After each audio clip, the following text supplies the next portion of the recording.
to feel that chemistry and be aware of that chemistry.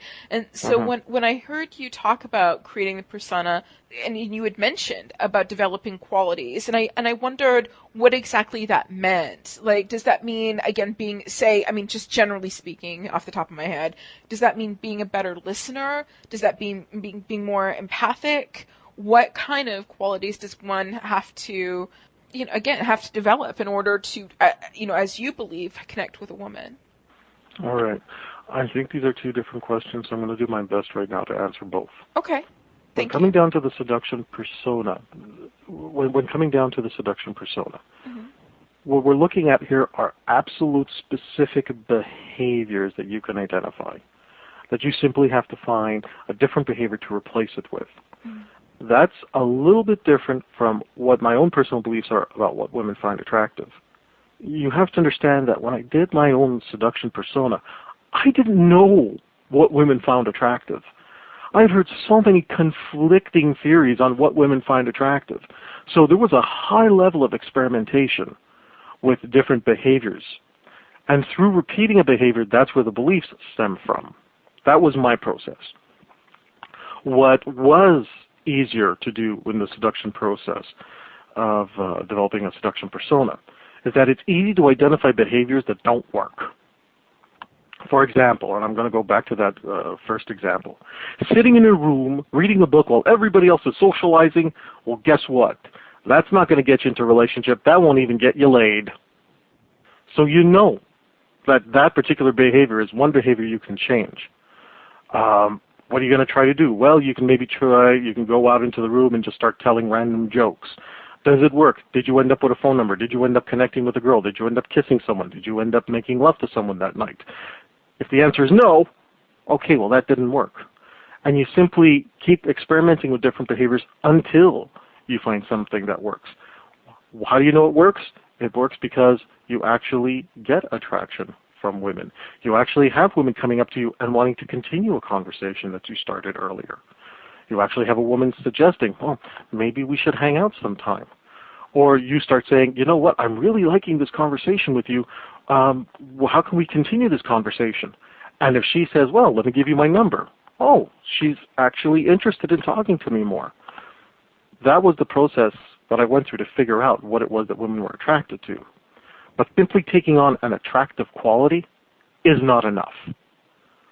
And I'm going to give you a very specific example here because I really want to differentiate the two. Here's my specific example. Dominance. Leading a relationship.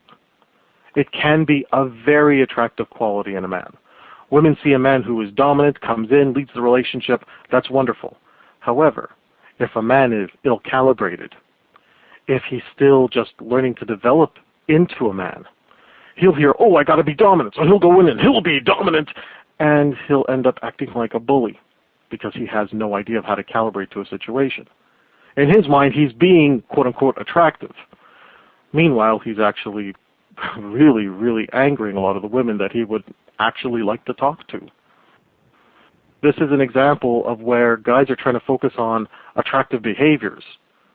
And what I try to focus on with the seduction persona is, let's modify your behaviors and find out what works for you. I'm a big guy. I'm over 300 pounds even at this point. So if I go in and I act overly dominant, I scare people. Even though I don't think of myself as a scary guy, the responses that I got when I was overly dominant was I scared people. Mm-hmm. So I need to go in there, and yes, I still need to be dominant. I still need to lead the relationship, but I have to calibrate for the fact that I'm 300 pounds and probably 3 times the size of any woman I approach. Mm-hmm. Mm-hmm. Oh. So I don't know if that answered part of your question. It did. It did, and that leads me to the second part, which is you had mentioned that when you began your own education, you had gotten so many conflicting answers as to what women are attracted to. But since that point, after all of the people you've talked to, you've offered advice to, everything that you've been through, have you pinpointed select certain qualities that generally speaking that women are attracted to? Yes, I have. And what I went out searching for was one unifying theory. One unifying theory that covers everything. And all the unifying theory had to do was to work for me. I wasn't interested at the time if it would work for other people. I just wanted something that would work for me. Mm-hmm. And here's that unifying theory. A woman can only play one of two roles in any man's life. She's either your mother or she's your lover. She cannot be both. Any behavior you will exhibit that will stop her mothering instincts from being associated with you, by default, will make her feel like your lover. So once you calibrate to your own particular situation, as long as no woman that you want to date ends up feeling like she's mothering you, she will by default feel like your lover.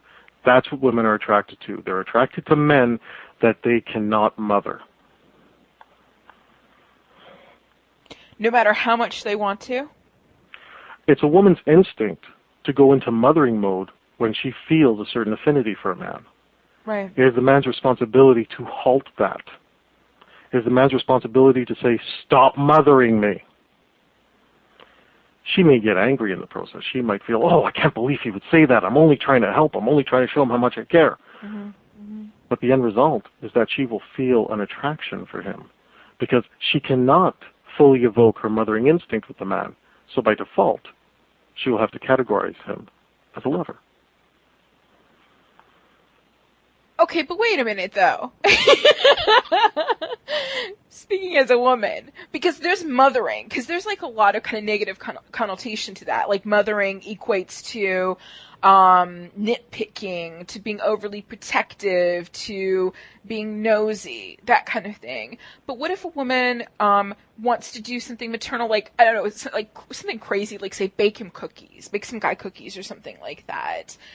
You know, there is a difference. Okay, I get this question, and I'm going to address this right away. Okay. There's two times when it's okay for a woman to mother a man, and only in two times. Anything out of these contexts, her own attraction for him will waver, and she won't even know why. But within these two contexts, the mothering element can actually bring a couple closer together. Here are those two contexts. Context number one. One of the emotional needs of men is, can you mind the store? This is emotional need number 3 of men in my philosophy. The idea is that if I'm ill, if I'm down, if I'm passed out, if I'm in the hospital, can I trust you to mind the store? Can I rely on you not only to take care of our affairs and take care of our household, can I trust you to even take care of me when I'm really ill? It's one of the only times that a woman can really show that mothering instinct to a man and still maintain her attraction for him.